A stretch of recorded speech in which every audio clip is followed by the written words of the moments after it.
Guten Tag, everyone, and welcome to Financial Freedom Journeys by TaxFix, where I have the pleasure to interview LGBTQ+ professionals on their path towards financial independence and empowerment.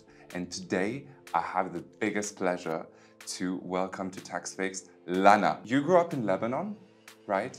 Mm-hmm. And in Tripoli, and from a very young age, you understood that you were different. You were a girl, but the world saw you differently.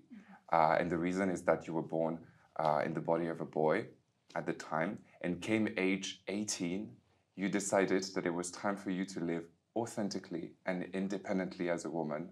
And so you decided to start a new chapter elsewhere and leave Lebanon. Growing up in Lebanon, it is really taboo to be a trans person because in all the media and all the places, trans people are portrayed as bad people, they're portrayed as junkies, they're portrayed as people who don't have a life. So I was always scared of being a trans person. But then came the internet and I realized, oh, actually, I'm not the only queer person in the world. And I decided to choose to pursue my life as a woman and give it a shot because living as myself, despite the hardships, is better than not living. And also living as a boy because that would be out of the picture at that point. And so happy that you made that decision. Yes. But I would say, then in that moment, what were the options for you? Because I remember when we chatted the first time, you said, wow, you dreamed to study psychology, I think, in Paris. So what happened from that moment? So I really wanted to do psychology because I wanted to understand the human brain, understand emotions and feelings, and also be able to help people that couldn't get an outlet to understand themselves and to be able to live in society as people who are more attuned with their bodies and their emotions. So I wanted to do psychology more likely to help people like me that, experience similar things.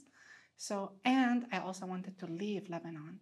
So I decided to leave Lebanon and to go to Ukraine, actually, because Ukraine was a place that is cheap for studying.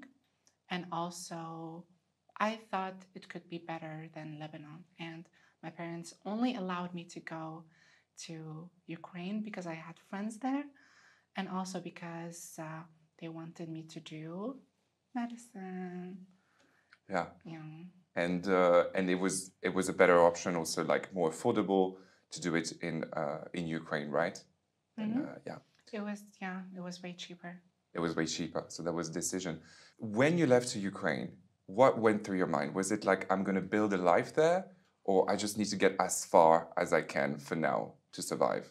So I think at that moment when I was deciding to move to Ukraine, I was not really thinking clearly about which path I want to take or what reason or the future. I just, as you said, wanted to leave and to see where it goes because, growing up as a queer person, as a trans person from Lebanon or an Arabic country or a third world country, we don't really have an access to future possibilities where we are thinking of being ourselves and having futures. So I was honestly just winging it. What happened afterwards was the war in Ukraine, and that changed everything.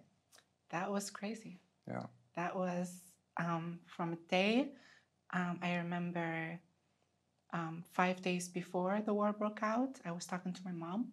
We were discussing leaving our city because we were on the border of Russia. So it was really dangerous for us. We were stuck in Ukraine or in my city for 2 weeks. We were hearing bombs and shells.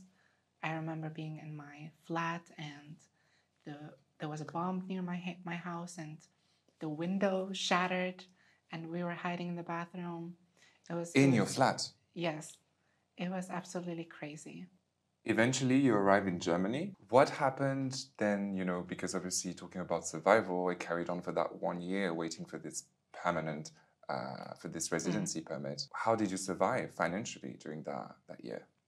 Originally, had some help from the trans community in America. They helped me a little bit for the first 2 months, I would say, to be able to pay for groceries and stuff like that, and also rent.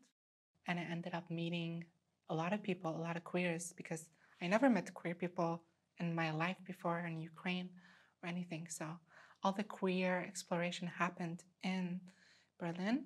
And I went to the bar. The first thing I saw when I walked in was a drag show. And I was like, wow, this is beautiful. And then after some time, I met some of the girls working there, or they worked, and they invited me to a venue to perform in or to try, because I told them I know how to dance and stuff like that. And from then, I was working a few times a week during the night as a performer. And I made some money when I couldn't make money, you know? And that's when your adventure with the Slut Riot started. Could you tell us a bit about Slut Riot? What is it? What do they do? What is their action? So Slut Riot started as the Berlin Strippers Collective in 2019, which was a collective of strippers that joined hands in hands, and they decided to make shows and be portrayed and as artists and show their art to the world, and be taken out of this box as just nightlife performers or people that, you know, don't have brains, or they don't have anything else going on for them in life except their work. So we wanted to take this stigma out. We wanted to be shown to people that are not part of this world that we are normal people, and we are artists, and we are smart and intelligent. So we joined hands in hands.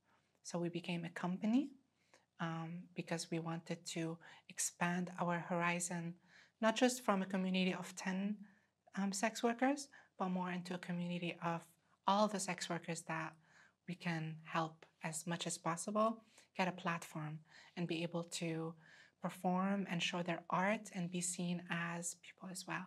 And what kind of financial freedom then did Slut Riot give you in a system where your rights were limited? So it gave me a lot of safety. It gave me a lot of ways to be able to pay my rent and to be able to buy food without having to be scared every single night what's going to happen to me, where I'm working, the kind of people I'm interacting with. I was able to just freely show my body in a space where nobody can touch me, where I feel untouchable by people that I don't want them to touch me in my private work life. And yeah, the community aspect of it was on top of it. For me, definitely had a higher impact than the money. Yeah. So you would say that community is so important in precarious moments. Community is everything. I think I didn't understand this growing up, but community and learning about community in Berlin, because Berlin has so many aspects of community that every single person can feel welcome and understood and have their own people.